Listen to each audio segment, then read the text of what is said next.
8.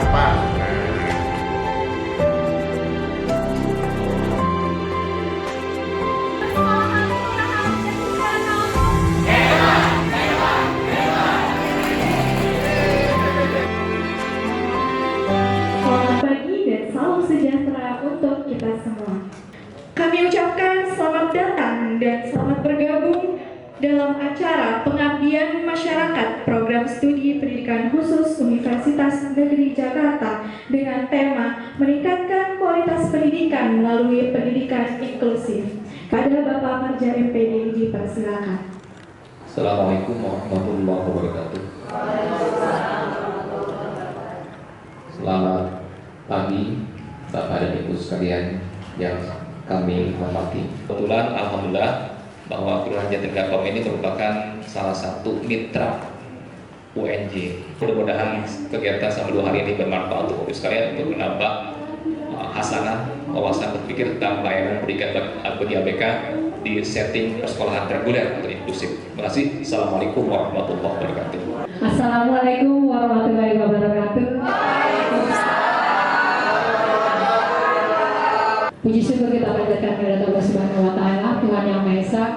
Kita masih diberikan nikmat sehat ya, nikmat panjang umur, kita bisa hadir di tempat ini dalam kegiatan pengabdian masyarakat ya, dari Universitas Negeri Jakarta terkait dengan peningkatan kualitas pendidikan inklusi ya, yang kita tidak bisa menutup mata dengan keberadaan dari anak didik kita yang memiliki kekhususan yang tidak bisa disamakan metodenya dengan anak-anak lainnya. Mungkin itu yang bisa saya sampaikan. Lebih kurangnya mohon maaf. Wassalamualaikum warahmatullahi wabarakatuh. Baik, bismillahirrahmanirrahim. Assalamualaikum warahmatullahi wabarakatuh. Selamat pagi. Harapannya adalah kegiatan pengabdian ini bisa memberikan dampak yang terlihat bagi masyarakat. Kalau saat ini adalah arahnya, tema kegiatannya adalah untuk mewujudkan sekolah yang ramah bagi anak berkebutuhan khusus. Semoga ke depan anak-anak yang berkebutuhan khusus di wilayah Kelurahan Jatinegara Kaum ini memperoleh perhatian yang lebih baik dibandingkan wilayah lain yang belum menjadi binaan. Memperkenalkan diri, saya Citra Asri Maulidina, dosen baru di program studi pendidikan khusus. Hari ini akan menyampaikan terkait konsep pendidikan inklusif yang ada di sekolah. Baik, kepada Bapak Dr. MPD kami persilakan. Oke, Assalamualaikum warahmatullahi wabarakatuh. Oke, kita relaks dulu. Kalau kita ada di kelas, pasti masih ada siswa yang kalau kita jelaskan ngerung-ngerung itunya, dahinya.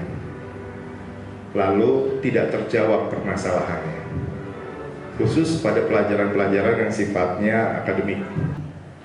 Bapak Ibu tentu pernah merasakan susahnya menguasai satu materi pelajaran dulu, benar? Mau tanya malu. Lalu apa yang terjadi? Diam saja. Akibatnya tidak paham. Terus berlanjut dan terus berlanjut sehingga permasalahan itu menumpuk. Nah, sekarang saya ingin mengajak kepada Bapak Ibu bagaimana sekolah itu menjadi tempat yang mengundang mereka untuk datang. Bukan hanya sekedar untuk kumpul, mengakomodasi, menerima semua anak. Pendidikan inklusif tidak hanya berbicara bagaimana disabilitas masuk sekolah umum, tidak itu. Tapi bagaimana kita melayani semua anak sesuai kemampuannya. Kita manusia itu dipisahkan oleh manusia lainnya, maka itu sebuah bentuk ketidakadilan. Mungkin itu dari saya. Terima kasih. Wassalamualaikum warahmatullahi wabarakatuh.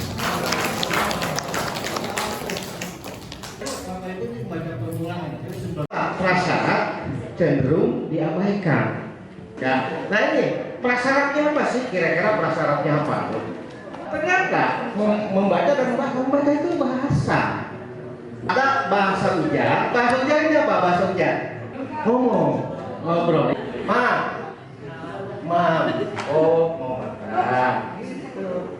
Jadi perbaikinya sambil bahasa reseptif yang diterima akan dikeluarkan, namanya ekspresif. Ternyata untuk ini pertama kesedaran bunyi, dilatih bunyi dulu. Nah, makanya dalam bahasa kita itu mengenalkan bunyi bukan huruf, tapi suku kata. Ya, ketiga ada kesadaran bahasa. Bahasa dulu, nah bahasa yang bagus kan bahasa ibu.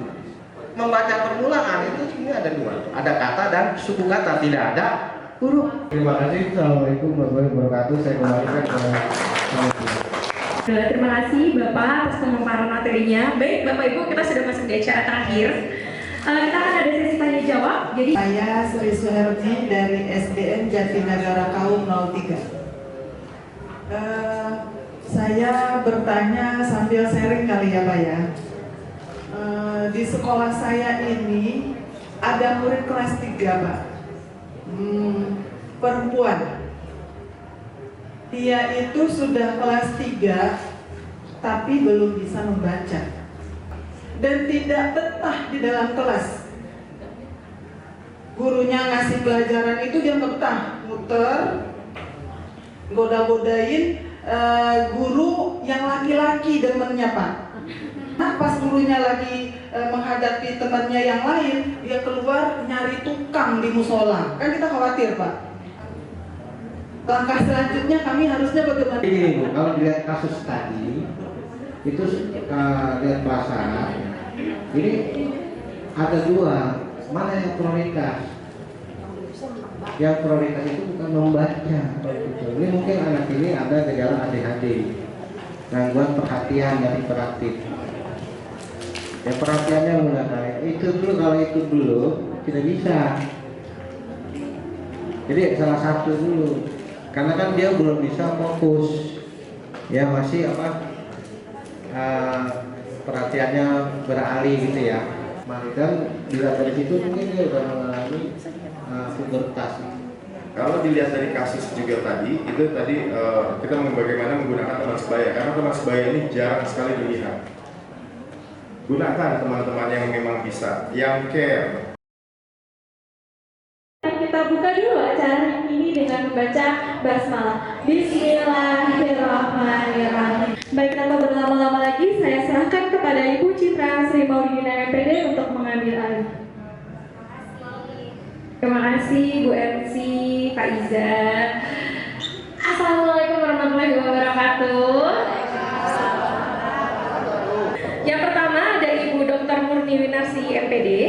Beliau adalah salah satu dosen senior juga di jurusan pendidikan khusus. Kepada Ibu kami persilakan Ibu.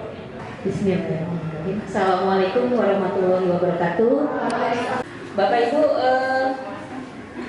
kalau tadi disampaikan oleh Bu Citra, saya akan membahas tentang anak dengan hambatan pendengaran. Ya, ada yang pernah mendengar siapa sih yang disebut anak berkebutuhan khusus, tunarungu atau hambatan pendengaran?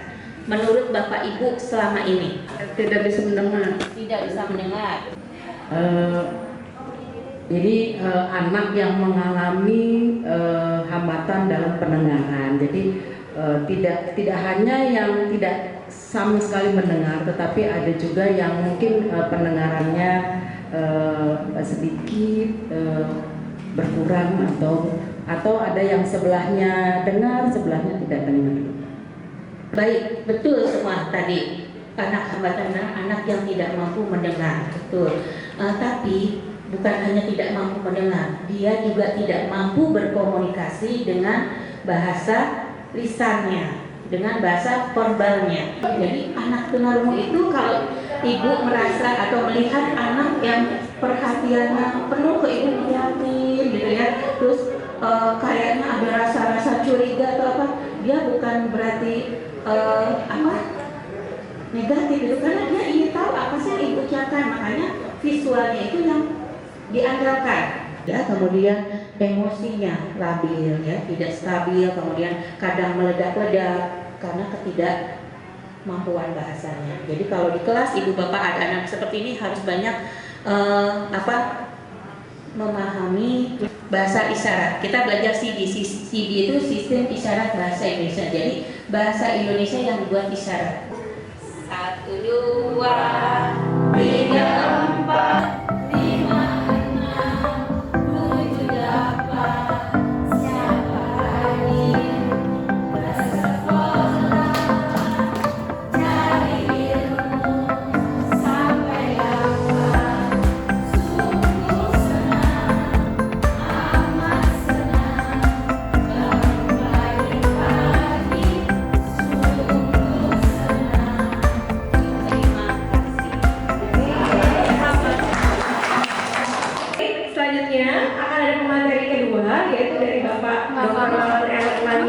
EPD.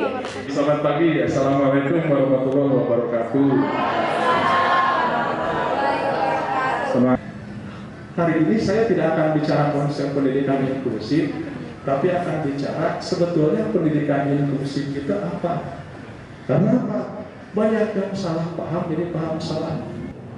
Nah ini, kalau di indeks inklusivitas, itu kita masih di bawah sebetulnya. Nah itulah pembelajaran. Nah ini skema ini sebetulnya yang bisa dikembangkan buat kita untuk belajar yang sama, penggunaan teknologi, penggunaan media di sekolah kita. Kelas 3, anak Jepang itu sudah bisa baca partitur atau not. Makanya orang sana pinter-pinter main musiknya, bukan belajar musik untuk menjadi seorang profesional, tetapi dengan musik maka mereka belajar mengembangkan kemampuan di dalam otaknya. Dan satu lagi, kalau di sana itu papan tulis bukan di depan saja, tetapi ada di belakang, ada di samping. Terima kasih tepuk tangan kita semua. Sama untuk hari ini, tolong jangan lupa sore saya, jangan lupakan saya. Terima kasih Pak atas materinya.